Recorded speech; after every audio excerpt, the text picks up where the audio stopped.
इसी क्रम में आपका अगला प्रश्न है, वो इस प्रश्न में कहते हैं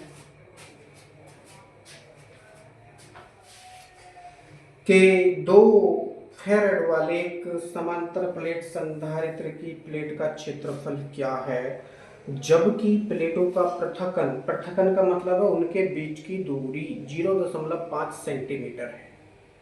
तो जो दे रखा है उसको लिखेंगे। यहाँ पर केवल वायु है प्लेटों के बीच में, तो वायु संधारित्र कहलाएगा और वायु संधारित्र की धारिता को C0 से प्रदर्शित किया जाता है। दे रखा है इन्होंने 2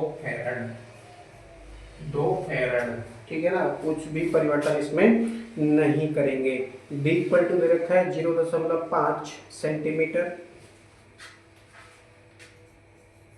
D इक्वल टू 0.5 सेंटीमीटर, इसको मीटर में बना देंगे, हो जाएगा 0.5 गुणा 10 की पावर -2 मीटर, ठीक है ना। समांतर प्लेट वायु संधारित्र की धारिता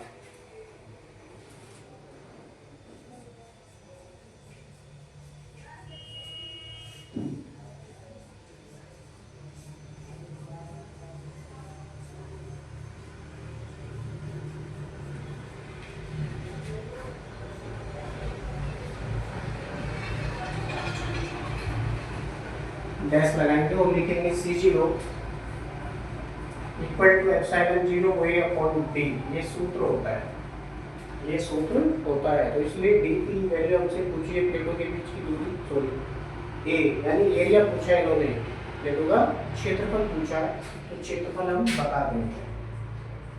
तो इक्वल टू क्या हो जाएगा, C0 into D upon epsilon 0 भी हो जाएगा, C0 into D upon epsilon 0। Value रखेंगे, वैल्यू आपके पास में है ये 2 गुणा D की वैल्यू 0.5 इंटू 10 की पावर -2 पूरे के बटे एप्सिलॉन 0 यानी 8 इंटू 8.85 इंटू 10 की पावर -12, ऊपर ले जाओ तो ये प्लस की हो जाएंगी और ये कितना हो गया, पॉइंट हटाएंगे तो नीचे क्या बढ़ जाएगा, 0 बढ़ जाएगा। या फिर आप एक काम कर सकते हैं, 0.5 में 5 दूनी 10, ये केवल 1 हो जाएगा यानी 1 इंटू 10 की पावर कितना बचेगा 1 इंटू 10 की पावर ये 12 है, ऊपर जाएगा तो केवल 10 बचेगी। 1 इंटू 10 की पावर 10 पूरे के बटे 8.85 8.85। अब देखिए 8.85 को से 1 को अगर हम डिवाइड करेंगे तो कितना प्राप्त होगा, ये प्राप्त हो रहा है हमको 1.13 इंटू 10 की पावर 9। डायरेक्टली मैं लिख देता हूँ इंटू 10 की पावर 9 इसलिए क्योंकि हमने एक पावर यहाँ से कम कर ली, 10 हो गया, 10 को 8.85 से डिवाइड करेंगे तो 1.13 प्राप्त होगा, ठीक है ना। एरिया है तो इसका मात्रक होता है मीटर की पावर 2, मीटर की पावर 2। आप यदि इसको किलोमीटर में बनाना चाहें तो किलोमीटर बना सकते हैं, हो जाएगा 1130 किलोमीटर स्क्वायर।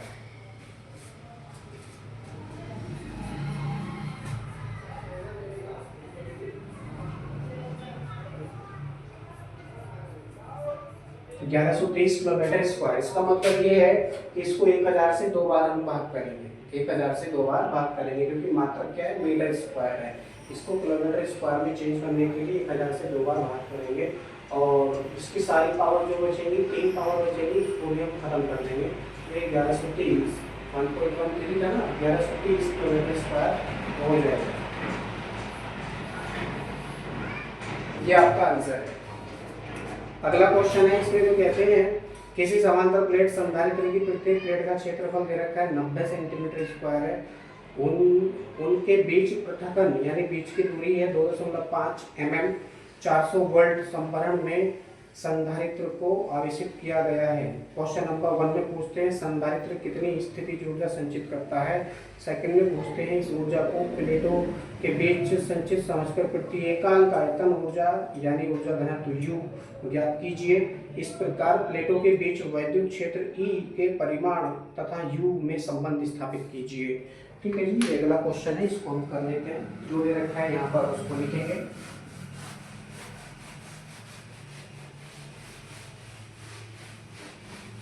जितनी थ्योरी यहाँ पर लिखी जा रही है वेरी इंपॉर्टेंट है, कम से कम इतनी थ्योरी सवाल में होनी ही चाहिए, नहीं तो जो एग्जामिनर्स आ गए वो भी चेक करते हुए कंफ्यूज हो सकते हैं। और आप समझते ही हो जब कोई आदमी कंफ्यूज हो जाता है तो नंबर कितने देगा। ओके, प्लेट का क्षेत्रफल दे रखा है 90 सेंटीमीटर स्क्वायर, तो 1.90 सेंटीमीटर स्क्वायर, मीटर में बनाएंगे तो हो जाएगा 90 इंटू 10 की पावर माइनस के 4 मीटर स्क्वायर। आगे दे रखा है इन्होंने पृथक्करण यानी बीच की दूरी d equal to 2.5 mm, d equal to 2.5 metre बना लेंगे तो 2.5 गुणा 10 की पावर माइनस के 3 मीटर हो जाएगा। वोल्टेज दे रखा है v इक्वल टू 400 वोल्ट, संभरण वोल्टेज है 400 वोल्ट, संभरण वोल्टेज है 400 वोल्ट। तो समांतर प्लेट वायु संधारित्र की धारिता हमसे पूछी है सबसे पहले, नहीं उसमें संचित ऊर्जा पूछी है इन्होंने, तो संचित ऊर्जा का सूत्र होता है U equal to 1/2CV²। V तो दे रखा है लेकिन C नहीं है, तो C को ज्ञात कर लीजिए, ठीक है ना। माना समांतर प्लेट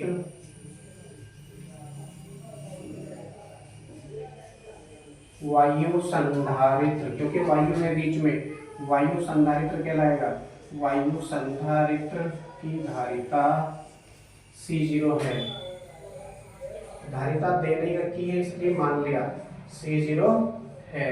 तब क्या होगा, C0 equal to epsilon 0 A upon D से क्या करेंगे, C0 की वैल्यू फाइंड करेंगे, हो जाएगा C0 equal to epsilon 0 8.85 into 10 की पावर माइनस के 12 इंटू A की वैल्यू आपके पास में है 90 इंटू 10 की पावर माइनस के 4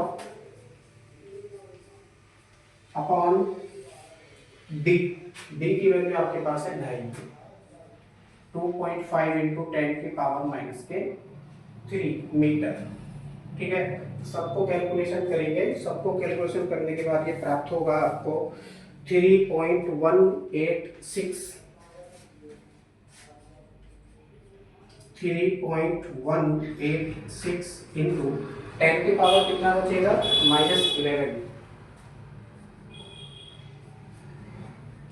फेरेड, ठीक है ना। तो ये प्राप्त होगा।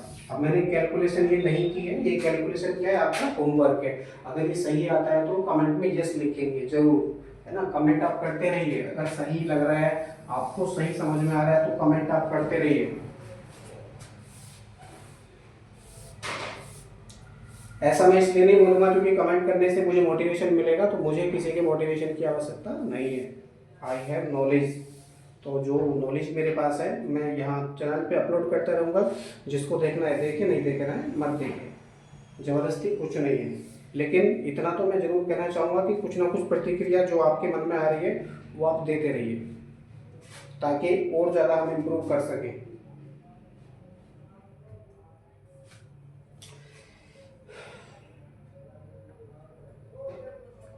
ओके, संचित ऊर्जा, इसलिए का लगाएंगे चेन और लिखेंगे संधारित्र में संचित ऊर्जा, संचित ऊर्जा सूत्र है U equal to 1/2CV², C0V²। इसका प्रयोग करते हुए हम संचित ऊर्जा ज्ञात करेंगे, तो U इक्वल टू हो जाएगा 1/2 C0 की वैल्यू कितनी है आपके पास 3.186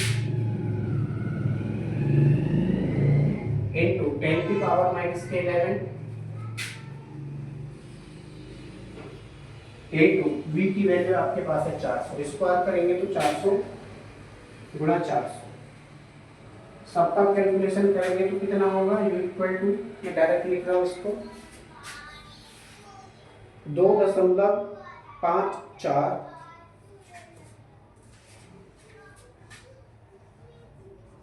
गुणा 10 की पावर माइनस की 6 जूल। या तो K49 लिखी है इन्होंने U equal to 2.54 micro joule, है ना। तो ये संचित ऊर्जा आ जाती है। दोनों ही आंसर आपके सही है। ये भी आपका होमवर्क है, जो मैंने कैलकुलेशन नहीं किए ये आपका होमवर्क है, करिए और कमेंट में बताइए यस ये सही है। तो पहला आंसर यहाँ पर बिल्कुल कंप्लीट हो जाता है। नेक्स्ट में पूछते हैं, इस ऊर्जा को प्लेटों के बीच संचित समझकर प्रति एकांक आयतन ऊर्जा U ज्ञात कीजिए। ठीक है ना। तो इसमें लिखेंगे थ्योरी में, संधारित्र में प्लेटों के बीच परावैद्युत का बहुत उपयोग है। तो परावैद्युत तो उन्होंने भरा नहीं है। प्लेटों के बीच संधारित्र में परावैद्युत होने पर वैद्युत ऊर्जा स्थापित किया जा सकता है। अतः संधारित्र के प्लेटों के बीच प्रति एकांक आयतन की ऊर्जा या ऊर्जा घनत्व, ऊर्जा घनत्व पूछते हैं ये, तो ऊर्जा घनत्व बता देंगे। सेकंड,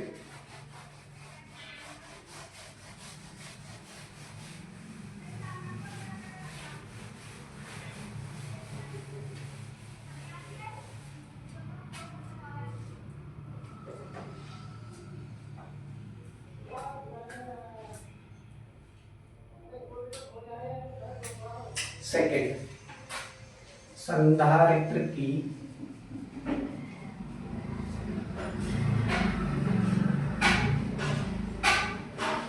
प्लेटों के बीच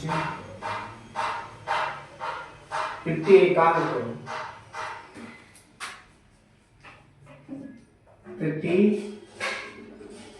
एकांक आयतन, प्रति एकांक आयतन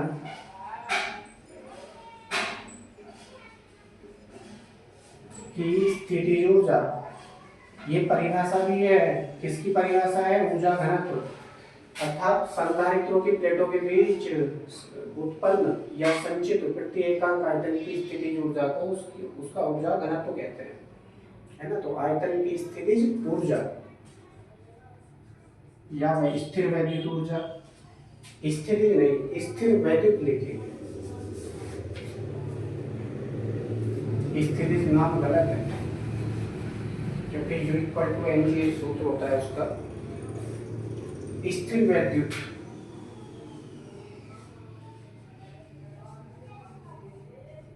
स्थिर वैद्युत ऊर्जा अर्थात ऊर्जा घनत्व, आप लिख सकते हैं इसको, नो प्रॉब्लम।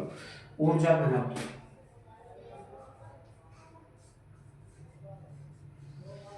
ऊर्जा घनत्व को किस चीज से शो करते हैं? स्मॉल यू से, स्मॉल यू से। क्या सूत्र है? एकांक आयतन की स्थितिज ऊर्जा पूछते हैं तो U अपॉन V हो जाना चाहिए, U upon V, capital U upon V। V क्या है? आयतन है, एकांक आयतन, एकांक आयतन। अब चूंकि V आपने लिख लिया पहले, है ना, क्या लिखा है? V इक्वल टू 400 वोल्ट लिखा है, तो ये आयतन है, वॉल्यूम है, तो इसको V डैश कर दीजिए, है ना, V डैश कर दीजिए। अब V डैश की वैल्यू आपके पास में नहीं है, लेकिन प्लेटों का क्षेत्रफल और उनके बीच की दूरी है, प्लेटों का क्षेत्रफल और उनके बीच की दूरी आपके पास में है। यदि क्षेत्रफल और बीच की दूरी का गुणा कर दे तो आयतन आ जाएगा। समझ में आ रहा है? आयतन आ जाएगा। तो लिखेंगे इसको capital U upon A into D, capital U upon A into D का प्रयोग करते हुए आप ये वैल्यू फाइंड कर सकते हैं। तो U की वैल्यू तो आपने पहले फाइंड कर ली है, कितनी है? 2.54 इंटू 10 की पावर माइनस के 6 रखेंगे इसके स्थान पर। 2.54 इंटू 10 की पावर माइनस के 6 पूरे के बटे A की वैल्यू आपके पास में है 90 इंटू 10 की पावर माइनस के 4 इंटू डी की वैल्यू आपके पास में है 2.5 इंटू 10 की पावर माइनस के 3। ठीक है, इसका कैलकुलेशन करेंगे तो ये कैलकुलेशन आपको प्राप्त हो रही है 0.113 0.113,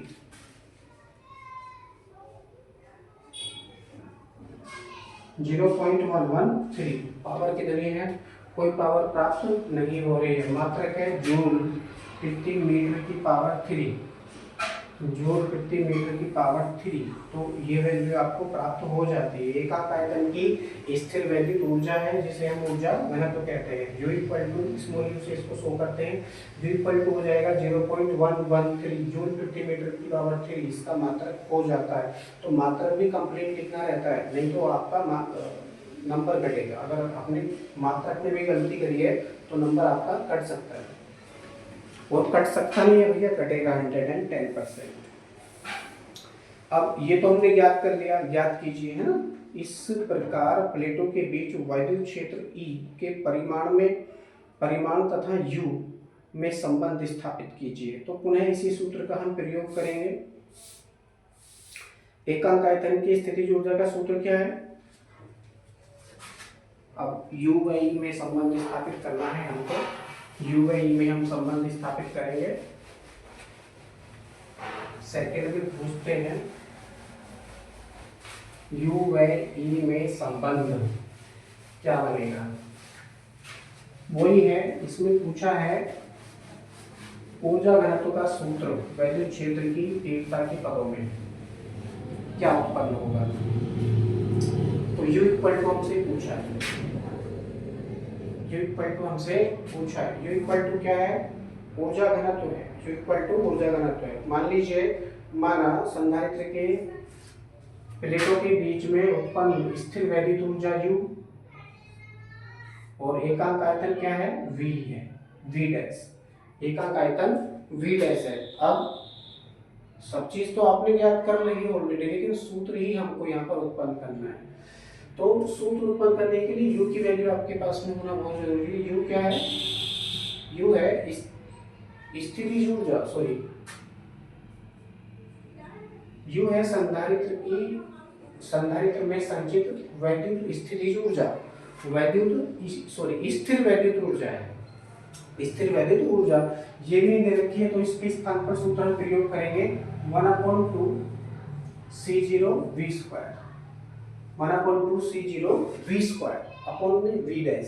अब V डैश की भी वैल्यू हमारे पास में नहीं है, तो हमारे पास में क्या है? क्षेत्रफल और डिस्टेंस। क्षेत्रफल और डिस्टेंस, यदि क्षेत्रफल और डिस्टेंस का मल्टीप्लाई कर देंगे तो संधारित्र का आयतन हमको प्राप्त हो जाएगा। तो ऐसे ही हम करेंगे, A into D हो जाएगा, A into D। No problem, हमेशा कर सकते हैं। अब देखिए C0 की वैल्यू भी हमारे पास में नहीं है, और C0 के पदों में ये सूत्र हमसे पूछा भी नहीं है। हमसे पूछा है वैद्युत क्षेत्र की तीव्रता E वाले पदों में। तो C0 इक्वल टू क्या हो जाएगा? Epsilon 0 A upon D, epsilon 0 A upon D, और ये जो 2 है नीचे आ जाएगा। या करके आप लिखेंगे U इक्वल टू 1/2, 1/2। अब देखिए C0 के स्थान पर एप्सिलॉन 0 A अपॉन D लिख लिया। D का पहुंचेगा, नीचे पहुंचेगा, इनटू क्या है? V स्क्वायर है। V मतलब वोल्टेज, V स्क्वायर अपॉन नीचे बचा A D, A D, यहाँ पर ये बचेगा। अब कुछ कटेगा यहाँ से, जो कटेगा उसको काटेंगे, जो बचेगा उसको बचा लेंगे। A से A कटेगा और D का D से मल्टीप्लाई हो जाएगा, तो क्या हो जाएगा? ये D स्क्वायर हो जाएगा। क्या हो जाएगा? D square. यानी U इक्वल टू हो जाएगा ये 1/2 एप्सिलॉन 0 V स्क्वायर पूरे के बटे D स्क्वायर, पूरे के बटे D स्क्वायर। परंतु ये भी हमसे नहीं पूछा है, वैद्युत क्षेत्र की तीव्रता के पदों में पूछा है। अब लिखेंगे चौके का चिन्ह लगाकर। वैद्युत क्षेत्र की तीव्रता का सूत्र होता है E equal to V upon D, इसीलिए क्या हो जाएगा? V equal to E into D हो जाएगा। आप दोनों तरफ इसका स्क्वायर करेंगे तो हो जाएगा V square equal to E square into D square, E square into D square. या सॉरी, ये तो इसी से हो रहा है, आपको v इक्वल टू करने की आवश्यकता नहीं है। आपको खाली क्या करने की आवश्यकता है, दोनों का स्क्वायर करने की आवश्यकता है। तो क्या हो जाएगा, E square equal to V square upon D square, ये होगा, ठीक है ना। तो V square upon D square के स्थान पर कहीं पर भी जहाँ पे V square upon D square आ रहा है वहाँ पे ई स्क्वायर का प्रयोग कर सकते हैं। इसी को अगर हम समीकरण नंबर 1 बना लेंगे तो क्या प्राप्त होगा, लिखेंगे V square upon D square का मान समीकरण 1 में रखने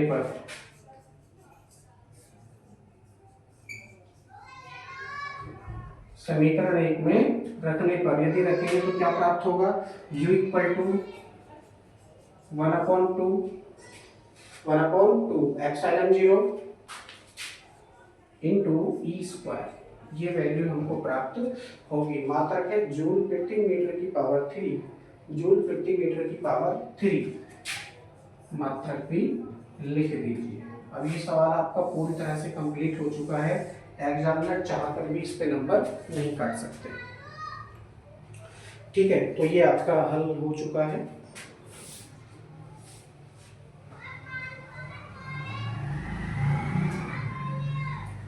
बाकी क्वेश्चंस आपके नेक्स्ट वीडियो में